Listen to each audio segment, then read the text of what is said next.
दोस्तों, मेरा नाम है जावेद खान और आज के इस वीडियो में हम अपने एरिया में स्पाइस मैन्युफैक्चरिंग या मसाला उद्योग कैसे शुरू कर सकते हैं, इस बारे में डिस्कस करेंगे। आपसे गुजारिश है कि आप वीडियो को आखिर तक देखें, साथ ही वीडियो को लाइक और चैनल को सब्सक्राइब करना ना भूलें।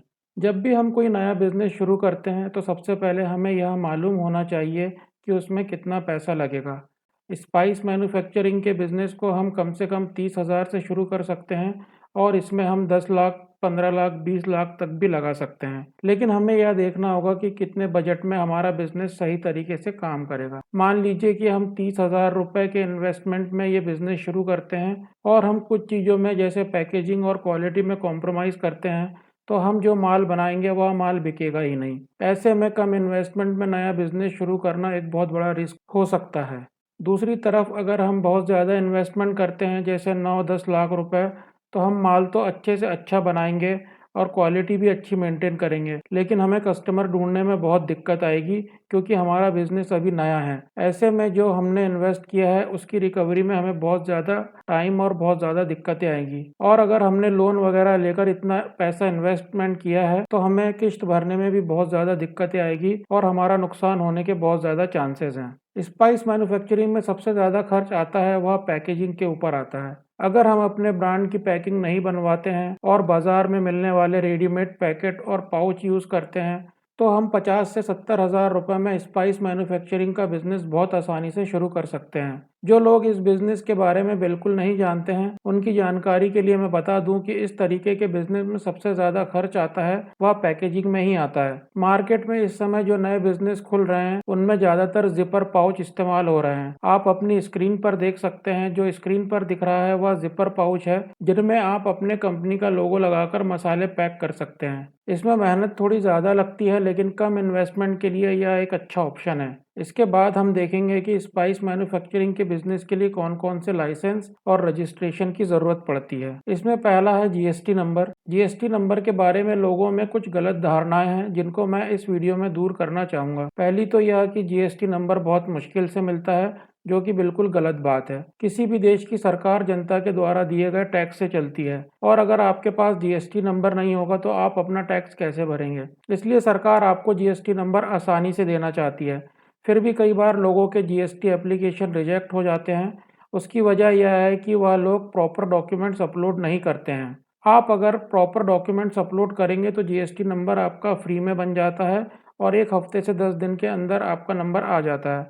मैंने खुद 7-8 लोगों के जीएसटी नंबर बनवाए हैं और अभी तक एक बार भी कोई दिक्कत नहीं आई। फिर भी अगर आप जीएसटी नंबर बनवाने के लिए किसी एजेंट की मदद लेना चाहते हैं तो ज़्यादा से ज़्यादा 300 से 500 रुपये उसकी फ़ीस होनी चाहिए। दूसरी गलत धारणा यह है कि जीएसटी नंबर तभी लेना चाहिए जब आपके बिजनेस में आपको लाखों रुपए का फ़ायदा हो रहा हो, तो ऐसा भी कोई ज़रूरी नहीं है। शुरुआत में अगर आप जीएसटी नंबर ले लेते हैं और आपका बिजनेस कोई इनकम नहीं करता है, तब भी आप नील जीएसटी भर सकते हैं, जिसमें आपको कोई टैक्स देने की ज़रूरत नहीं होती है। दूसरा लाइसेंस है food FSSAI licence. FSSAI food licence के लिए आप गवर्नमेंट के पोर्टल पर सीधे अप्लाई कर सकते हैं।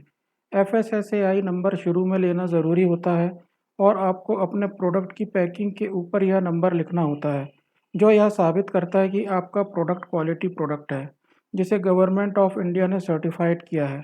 अगर आप अपना प्रोडक्ट अपने स्टेट में ही सप्लाई करते हैं तो आपको एफएसएसएआई रजिस्ट्रेशन नंबर मिलेगा, और अगर आप अपना प्रोडक्ट अपने स्टेट से बाहर सप्लाई करना चाहते हैं तो उसके लिए आपको एफएसएसएआई लाइसेंस के लिए अप्लाई करना होगा। दोनों सर्टिफिकेट की फ़ीस अलग अलग होती है, जिसकी डिटेल्स आपको पोर्टल पर मिल जाएगी। पोर्टल की लिंक मैंने डिस्क्रिप्शन सेक्शन में डाल दी है।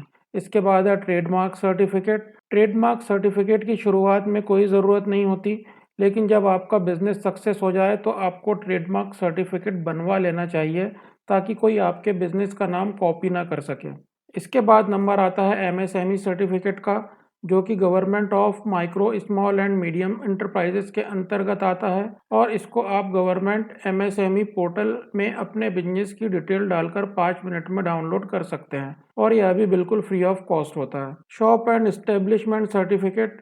एक बार आपका बिजनेस ओपन हो जाने के बाद आप उस एरिया के नगर पालिका में जाकर शॉप एंड एस्टेब्लिशमेंट सर्टिफिकेट बनवा सकते हैं। इसके बाद बारी आती है स्पेस रिक्वायर्ड की, तो 125 स्क्वायर फीट के 2 कमरे, एक कमरा मसाला पीसने के लिए और दूसरा कमरा पैकिंग करने के लिए शुरुआत में बहुत है। मतलब कि टोटल 250 स्क्वायर फीट की जगह पर आप स्पाइस मैन्युफैक्चरिंग का बिजनेस शुरू कर सकते हैं। इसके बाद नंबर आता है रॉ मटेरियल का।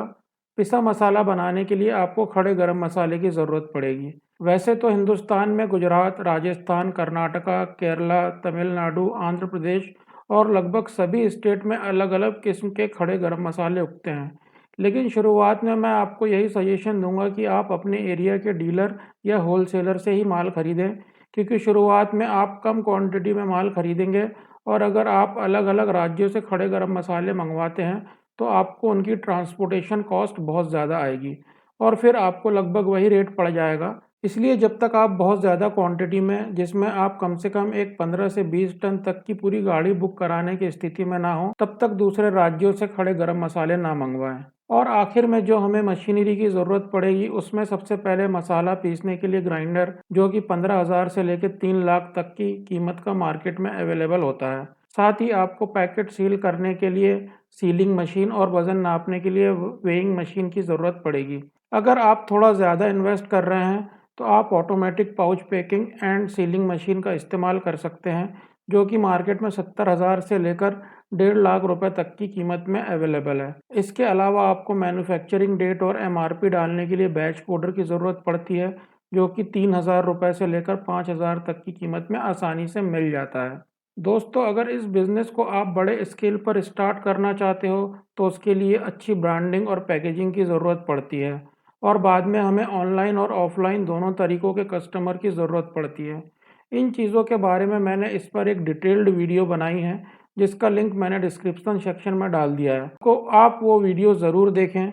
उम्मीद करता हूँ वीडियो आपको पसंद आया होगा। वीडियो के बारे में अपनी राय कमेंट सेक्शन में ज़रूर जाहिर करें। वीडियो को लाइक और चैनल को सब्सक्राइब करना ना भूलें। मैं आपका दोस्त जावेद खान आपसे फिर मिलूँगा अगले वीडियो में। Thank you.